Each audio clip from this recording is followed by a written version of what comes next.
Vous avez certainement vu la vidéo de la maman d'Alexandre Martine Diengo Lumbayi qui criait au monde sa détresse de n'avoir pas de nouvelles de sa fille depuis 3 jours. Moi, personnellement, c'est la première vidéo que j'ai vue lundi. Lundi à mon réveil, dès que j'ai ouvert mon téléphone, c'est vraiment la première vidéo sur laquelle je suis tombée et il y a quelque chose qui m'a marqué, c'était de voir une maman crier au monde sa détresse. Dans cette vidéo, je voudrais tirer des leçons pour moi et je les partage avec vous parce que je sais que ça peut vous être utile. Je voudrais tirer des leçons pour l'avenir parce que aujourd'hui, à l'heure où je fais la vidéo, malheureusement, son corps a été retrouvé. Souhaitons vraiment que son âme repose en paix et pour que son âme repose en paix, il faut que la justice canadienne, la justice québécoise fasse son travail. On sait qu'ils sont à pied d'œuvre, ils sont en train de faire tout pour que euh, l'ombre qui plane sur cette histoire puisse vraiment être éclaircie, qu'on puisse en savoir plus sur les circonstances du décès de cette jeune fille, de cette jeune dame qui était, mais d'une intelligence incroyable. Je l'ai vu dans les vidéos qu'elle faisait sur son compte. C'était une personne qui s'exprimait bien en français et en anglais. Elle avait la crainte du Seigneur. Elle a fait des vidéos où elle parlait. Elle faisait comme des prêches. Elle prêchait et rien que pour le peu que j'ai vu, le peu que j'ai vu d'elle, que je sais d'elle, c'est pas quelqu'un que je connaissais personnellement. Je veux vraiment que l'éclaircie, qu'on voit clair dans cette affaire, qu'on puisse vraiment apaiser le cœur de cette maman parce que moi-même en tant que maman, c'est juste inimaginable. Je n'imagine même pas la peine de cette maman. Donc, je voudrais tirer avec vous les leçons de cette histoire tragique. Et comme un prêtre nous disait souvent, quand quelqu'un décède, les leçons c'est pour les vivants, c'est pas pour elle. Elle est déjà partie, Alexandra est partie. On souhaite vraiment qu'elle repose en paix et parce que elle doit reposer en paix, la justice québécoise va faire son travail. Dans la vidéo que je vais faire, je ne vais pas aller dans les supputations. C'est pas quelqu'un que je connaissais personnellement. Vraiment, comme je vous ai dit, du peu que j'ai vu une fille brillante, intelligente, qui avait la crainte du Seigneur. Donc rien que sur cette base, je vais pas aller dans une direction qui va salir sa mémoire. Je vais vraiment dire juste sur la base de ce que j'ai vu et de ce que je sais, j'ai pu analyser. C'est ça, c'est sur cette base-là que je vais faire mon retour, tirer les leçons que j'appliquerai à moi-même et ça peut vous aider. C'est pour ça que je fais la vidéo. Je voudrais également ici dire que c'est difficile de se prononcer de manière catégorique quand on ne sait pas encore les circonstances dans lesquelles la jeune dame est décédée. Jusqu'à présent, on a la confirmation qu'elle est allée au parc. On a vu des images, des vidéos, des caméras de vidéosurveillance. On a vu les images qui confirmaient qu'elle est rentrée au parc. Ça veut dire qu'elle est rentrée au parc, elle a fait sa balade, mais qu'est-ce qui s'est passé pendant la balade? C'est ce que personne ne sait. Et c'est surtout ça qu'on veut avoir des lumières, c'est surtout ça qu'on veut voir clair. On veut savoir exactement qu'est-ce qui s'est passé, qu'est-ce qui n'a pas marché. Certainement, la police va accéder à son téléphone. Ils vont aller en profondeur, mais personnellement, dans cette vidéo, je ne voudrais pas aller dans des directions euh, vous savez, quand vous faites la vidéo, vous parlez après, ça ne vient pas se confirmer. Et puis, il y a quelqu'un qui est décédé, il y a une maman qui regarde la vidéo. Je voudrais pas qu'elle tombe sur ma vidéo. Je ne garantis pas qu'elle tombera sur ma vidéo, mais connaissant sa fille, que je viens de dire des choses ici, elle dit, mais attends, celle-là, elle parle de quoi? Donc, je vais vraiment tenir compte des éléments factuels que j'ai pour faire ma vidéo. Donc, voilà. Donc, personnellement, je tire des leçons à 3 niveaux.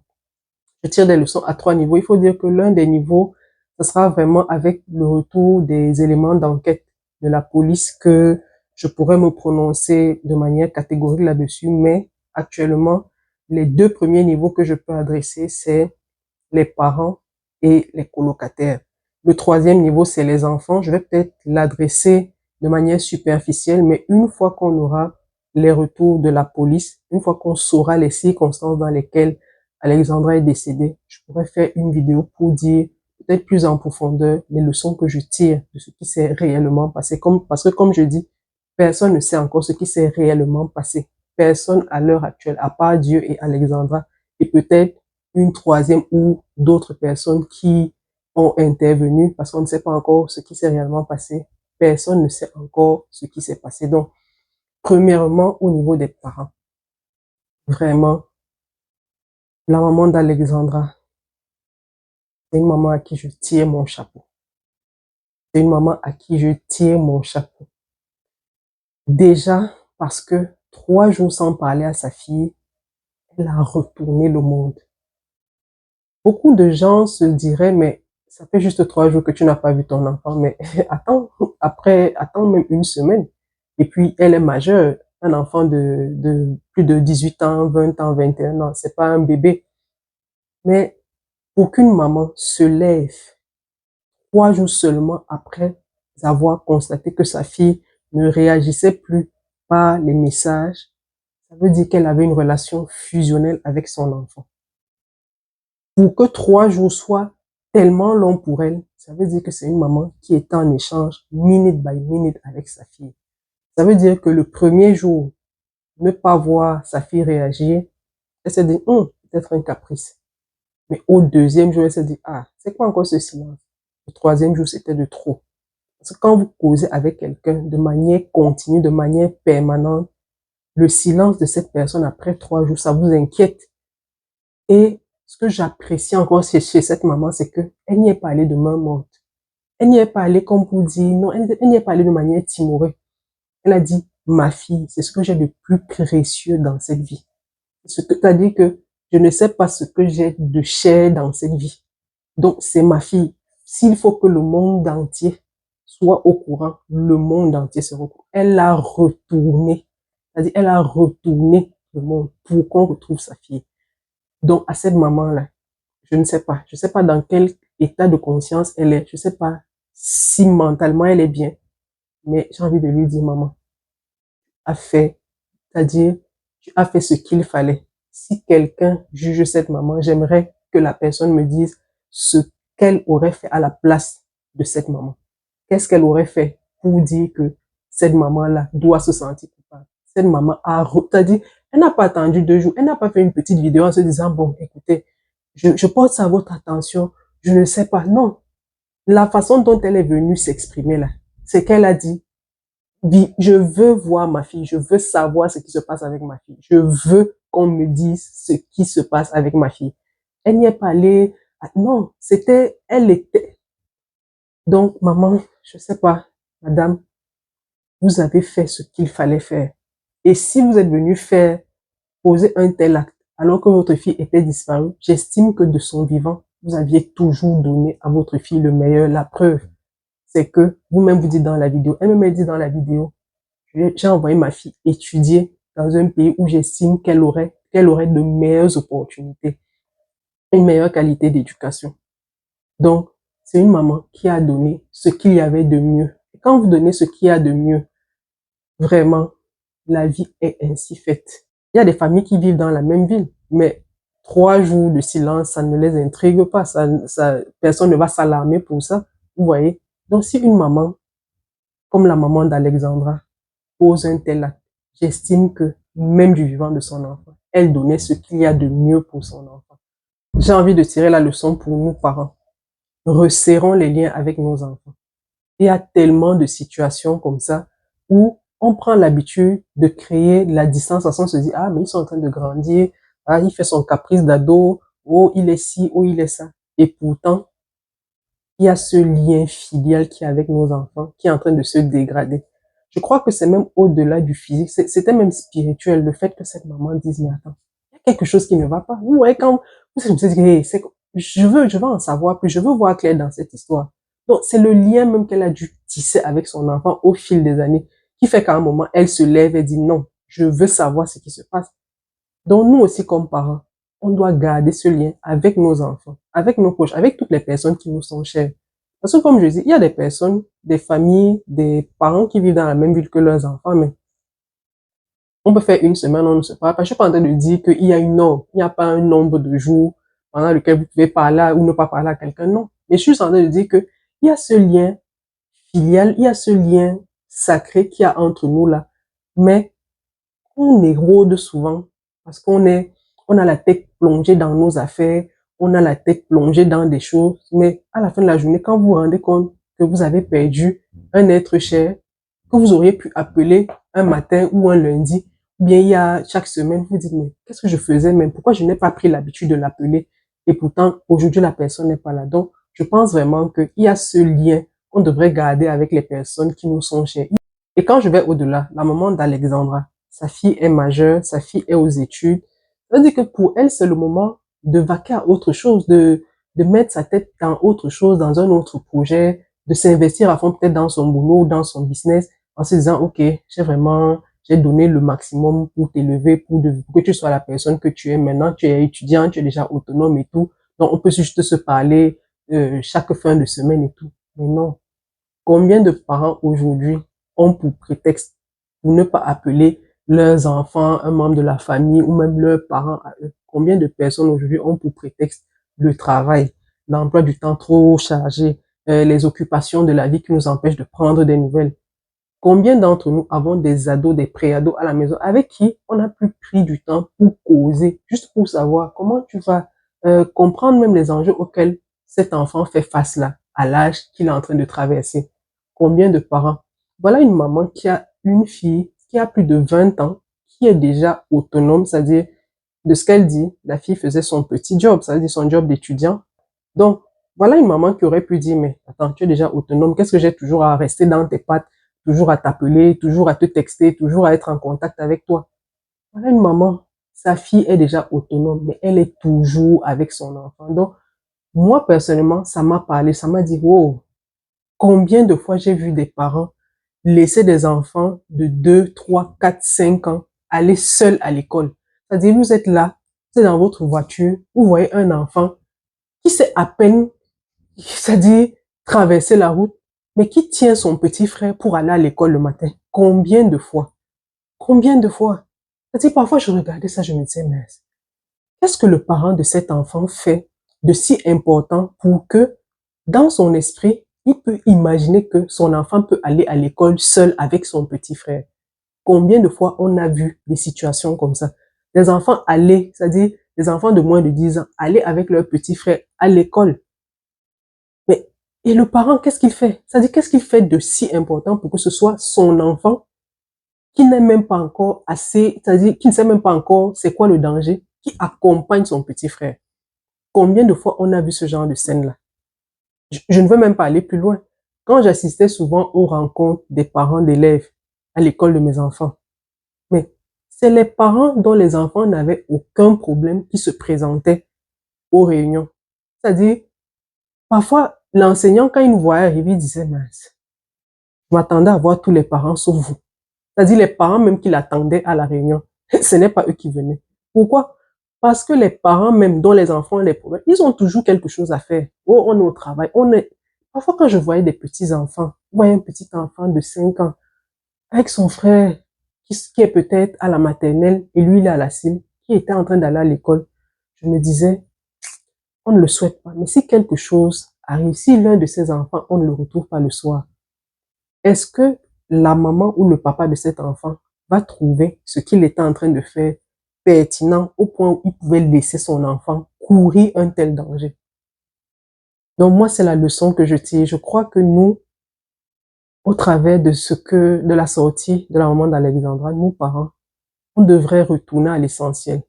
On devrait retourner à l'essentiel, se demander, mais qu'est-ce qui est même important pour nous en tant que parents? Qu'est-ce qui est important? Est-ce que c'est vraiment nos enfants? Est-ce que ces enfants-là, c'est vraiment ce qu'on a de plus précieux? Parce qu'on a vu une maman qui t'a dit ce qu'une maman fait quand ce qu'elle a de plus précieux, quand elle le cherche. On a vu.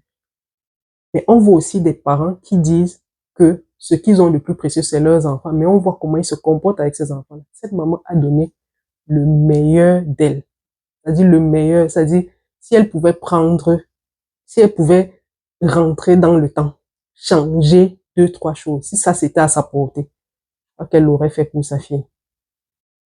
Personnellement, c'est la lecture que j'ai. Et je crois que là, elle nous donne une leçon à nous parents. Et même dans toutes nos relations.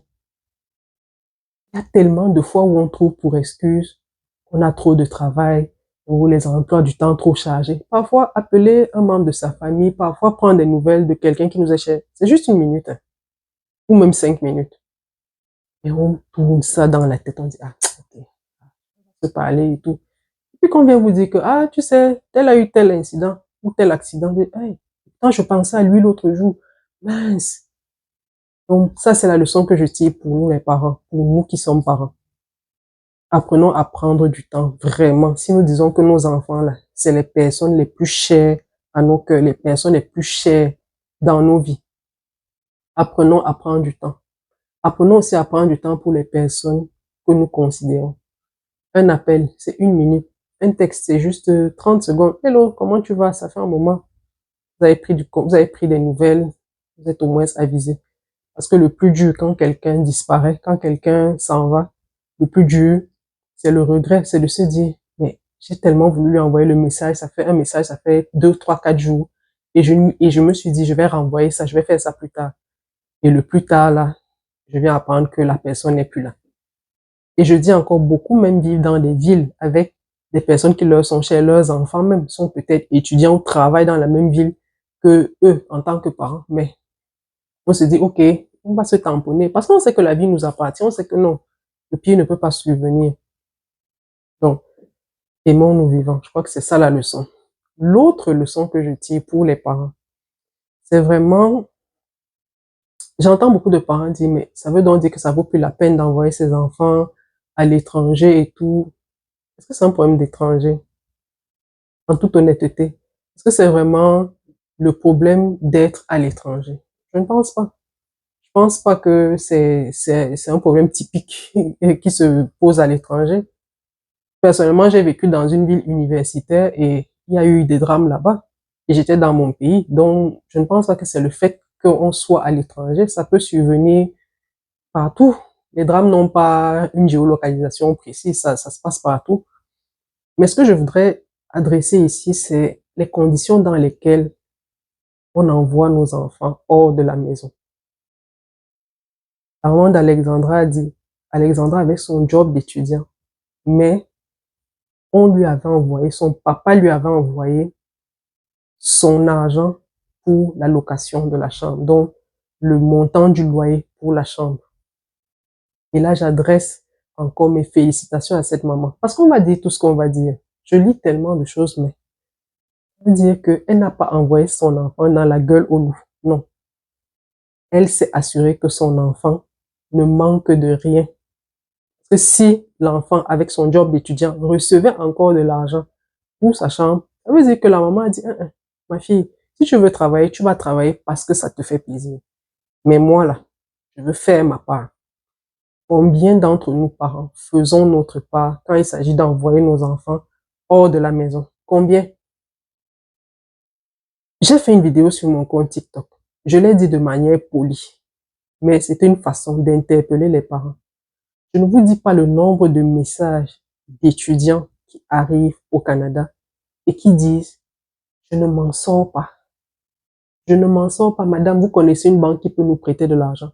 Madame, vous connaissez un organisme qui peut nous trouver du travail. Madame, mais est-ce que c'est à moi que vous devez venir dire ça? C'est pas à moi. Il y a des parents qui savent que vous êtes sortis de la maison, qui savent que vous êtes allés étudier. C'est pas travailler. Vous êtes allé étudier. Comment vous financez vos études? Qu'est-ce que le parent dit? Vous allez dire que oui, les consultants en immigration vous disent souvent que non, quand le jeune arrive, il peut trouver du travail facilement. Soit. Quand le jeune arrive, il faut trouver du travail facilement. Mais est-ce que vous êtes assis? Vous avez fait les calculs avec l'enfant, avec votre enfant, et vous avez vu que non. Vraiment, l'option de tu pars et tu vas trouver du travail, la probabilité qu'elle se réalise est quand même de 95%, donc je te laisse y aller. Beaucoup de parents savent que la probabilité pour l'enfant d'aller trouver l'emploi et payer ses études avec cet emploi-là est très faible, mais mise quand même là-dessus. Et là, vous jetez les enfants dans la gueule du loup. Vous jetez les enfants dans la gueule du loup. L'enfant se retrouve là, il a même honte de dire à son parent que mince papa, on nous a dit que quand j'arrive ici, je vais trouver du travail, mais ce n'est pas comme je pensais. Je ne peux même pas faire plus de 20, combien d'heures là par semaine. Quand je calcule même, regarde ce que ça me donne. En plus, je dois aller prendre la chambre pour ceux qui sont en location. Les plus chanceux peut-être sont chez un membre de la famille ou quelqu'un qui les a accueillis. L'enfant a honte d'aller dire ça. Peut-être parce que dans la tête de l'enfant, c'est que non, si je dis ça à mon parent, il va me dire, il va penser que je suis trop faible ou bien que je pleurniche beaucoup. Ou bien il va me dire de rentrer. L'enfant, donc, qui vit tout ça, qui n'a pas le courage d'aller dire ça à son parent, il lui dit que, papa, c'est chaud ici. Qu'est-ce qu'il fait? Quelles sont les choses dans lesquelles il tombe? Parce que mentalement, ça ne va pas. Il n'a pas le courage d'aller dire à son parent, voilà, on est venu ici, voilà sur quoi on a misé, mais ça se trouve, ça n'est pas en train de marcher comme je pense. Le parent, vous vous dites que l'enfant fait comment ici? Beaucoup de jeunes sont ici, dans la gueule du loup. Ça ne va pas mentalement. Parce que étudier même, il n'a pas la tête à ça. Parce que ça tourne, ça réfléchit. Là, il se dit, mais je paye cette session comment? Je paye telle charge. Je paye comment? Mais le parent, lui, il sait que il a réglé un problème. Il l'a envoyé étudier. Il va se battre là-bas. On connaît nos enfants. Vous connaissez vos enfants. Vous savez ce que votre enfant est capable de faire ou pas. Vous l'avez vu jusqu'à un certain âge s'il a vécu avec vous. Donc, c'est pas de dire que non, il va arriver, il va trouver un travail. Mais est-ce qu'il a déjà travaillé à côté de vous?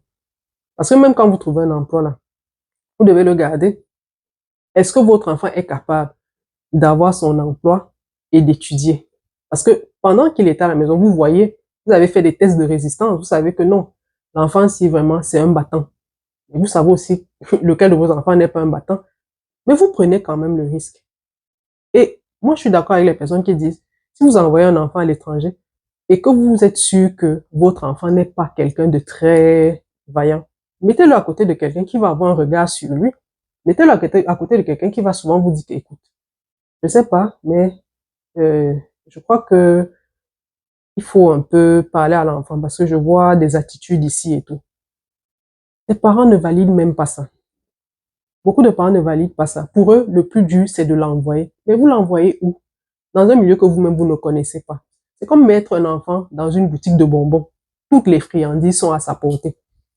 Et il n'a aucune surveillance. Ça veut dire que tous les bonbons qu'il veut, là, il peut les prendre, il les met dans la bouche. C'est comme ça que vous devez voir le fait d'envoyer des enfants hors du pays. C'est que vous les mettez dans une grosse boutique de bonbons. Et quand je dis bonbons, vous pouvez remplacer bonbons par tout ce qu'il y a comme vice là dehors. L'enfant peut se servir à tout moment. L'enfant, il n'a pas de surveillance. Il est maître, c'est-à-dire qu'il est face à sa vie, il fait ce qu'il veut. Donc, les parents qui envoyaient leurs enfants étudier au Canada, faites très, très attention. Faites bien vos calculs. Et mettez-vous toujours dans le worst case scenario. C'est ce que je dis toujours.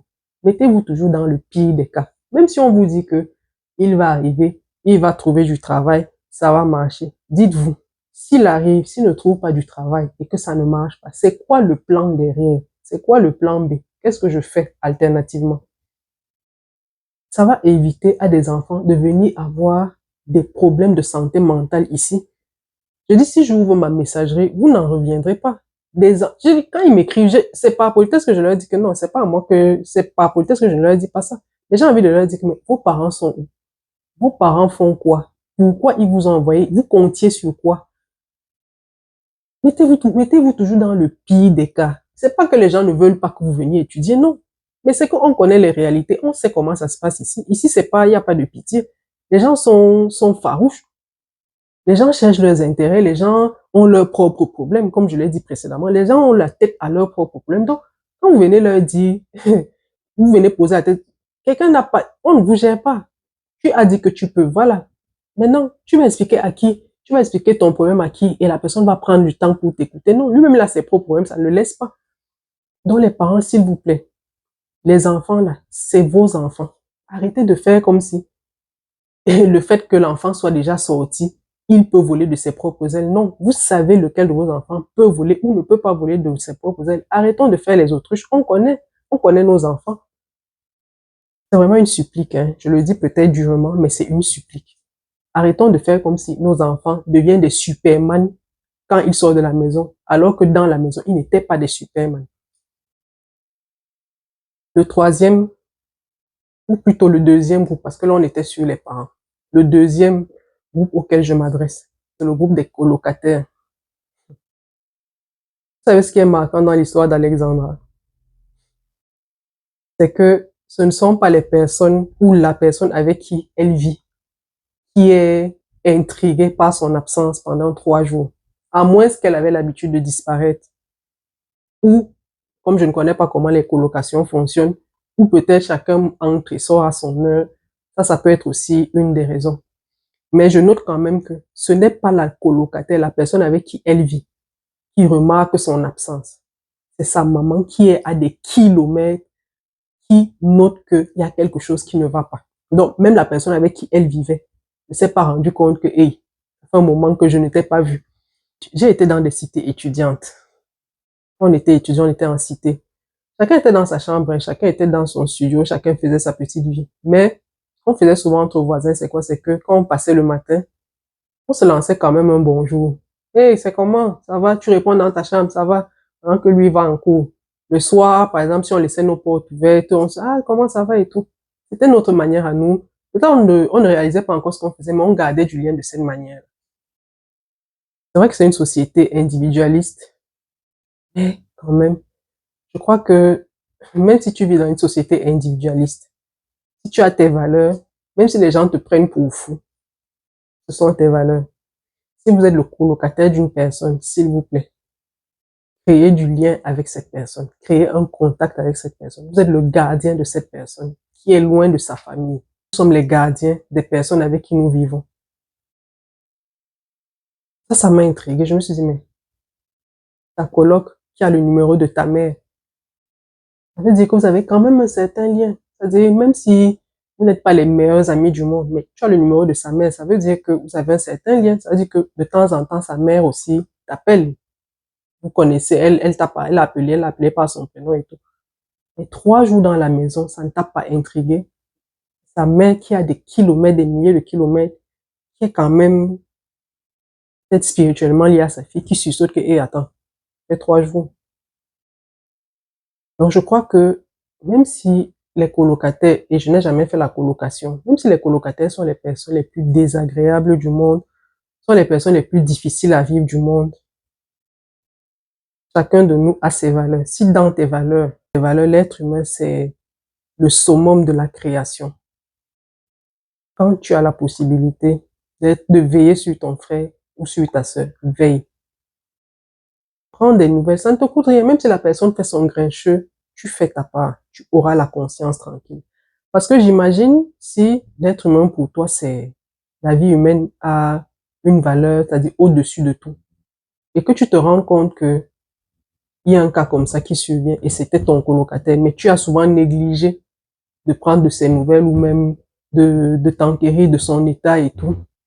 Dans quel état mental tu te sens quand tu apprends que la personne a disparu? Et pourtant, peut-être, pendant les 3 jours, ça te trottait à la tête, tu disais, mais c'est quand même trop silencieux de son côté. Tu aurais voulu l'appeler, mais tu n'as pas pu. Vous voyez? C'est-à-dire, même la personne qui vit avec elle, et comme je dis, ça peut s'expliquer, hein. Chacun vit de son côté en colocation, de ce que je vois dans la façon dont on présente les choses sur les réseaux, chacun est de son côté et tout, mais si dans tes valeurs, prendre les nouvelles d'une personne dans des situations, dans toutes les situations de la vie, ah, mais ça va, ça fait un moment, les coups, ça va. Bonjour, bonsoir, oui, au moins. Mais pas que vous êtes dans une même maison. Pas de bonjour, bonsoir. Pas de, aucun contact. Juste passer les, non. Chacun de nous, on est les gardiens de nos frères. On ne sait jamais. Parfois même, de prendre les nouvelles d'une personne, ça peut l'apaiser. J'imagine quelqu'un qui a des milliers de kilomètres loin de sa maison, loin de ses parents. Juste prendre des nouvelles, juste causer avec quelqu'un, juste ce contact-là. Ça fait une différence. Ça fait du bien. J'imagine pour elle. C'est vrai qu'il y a de bons colocataires et il y a des mauvais aussi, mais comme je dis, c'est juste, c'est pas de devenir les meilleurs amis du monde, mais juste ce contact-là. Parce que je me souviens quand on était étudiant, je dis c'était celui qui passe, qui va aux études, quand il est dans la cour là, il salue tout le monde, il a fait le tour, il part. Donc c'était difficile quand même que quelqu'un disparaisse de la circulation comme ça et qu'on ne note pas. Quelqu'un, ça allait même partir de la minicité, dit, hey, attends, ça fait combien de jours que j'ai pas vu un tel? On est dans des sociétés individualistes et je crois qu'on doit garder nos valeurs, les valeurs d'où on vient. Si d'où tu viens, la vie humaine est sacrée. Peu importe ce que l'autre va te dire, comment il va te traiter, fais ta part.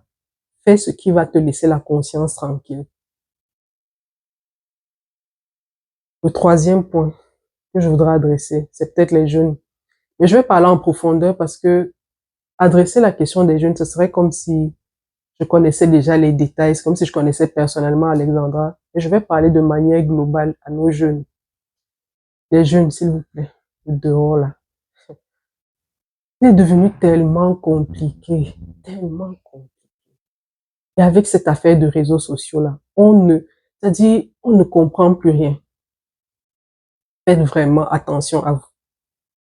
Faites attention à vous. Si vous sortez, dites à un parent, quand vos parents, on vous, on vous dit de ne pas faire certaines choses, on vous recommande de ne pas faire certaines choses. Parce que, comme le dit l'adage, un vieillard assis voit plus loin qu'un jeune debout. On sait ce qui vous attend là-dehors et on sait qu'il n'y a rien dehors. On est juste en train de vous préserver, on est juste en train de vous protéger. Ne le prenez pas mal. Quand votre parent vous dit, s'il te plaît, si tu sors, dis-moi au moins où tu vas, que je sache au moins où tu vas, avec qui tu vas. Je ne t'interdis pas d'y aller. Je ne te dis pas de ne pas y aller, mais dis-moi au moins avec qui tu es. Vous voyez? Les parents vous disent des choses comme ça, vous dites que, ah, mais mon père est trop vieux jeu, ma mère est trop vieux jeu, elle dérange, ah, tu sais, la vieille, l'âge la dérange déjà, oui.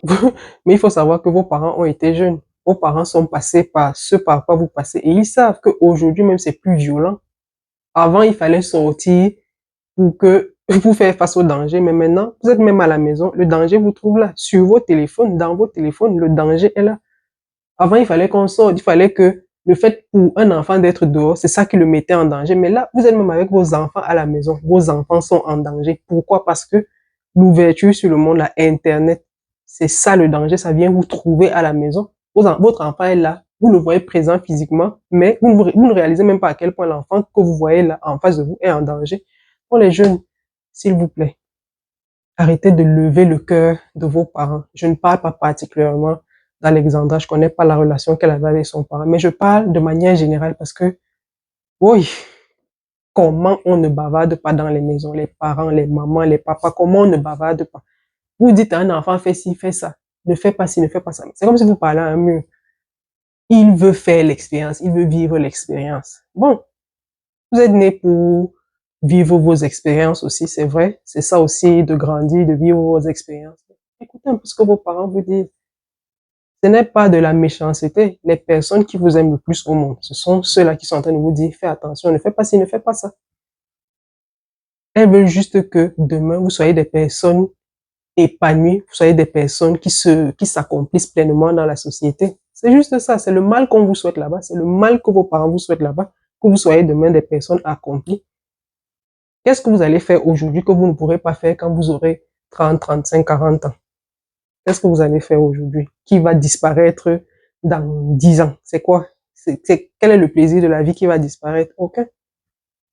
Donc, c'est les, c'est les trois points que j'ai voulu adresser dans cette vidéo. J'espère que la maman d'Alexandra, au travers de toute la mobilisation qu'il y a sur les réseaux sociaux, qu'il y a même de manière physique, j'espère qu'elle va se sentir entourée. J'ai envie de lui redire ici, maman, tu as donné le meilleur du meilleur à ton enfant. C'est-à-dire que jusqu'à la dernière minute, tu n'as pas fait les choses à moitié. C'est-à-dire, si ce qu'on a vu là, c'était ce que tu t'as dit, c'est ce que tu es capable de faire, j'imagine ce que tu as donné à cet enfant tout le long de sa vie. Ça veut dire que tu ne faisais pas les choses à moitié avec cet enfant. C'est-à-dire, c'était vraiment ce que tu avais de plus cher. Et on a vu. Et tu nous as donné une leçon à nous autres parents. Si on dit que nos enfants là, c'est-à-dire, c'est les personnes qu'on aime le plus sur cette terre, on ne doit pas blaguer avec. On ne doit pas, c'est-à-dire que on doit les porter en nous.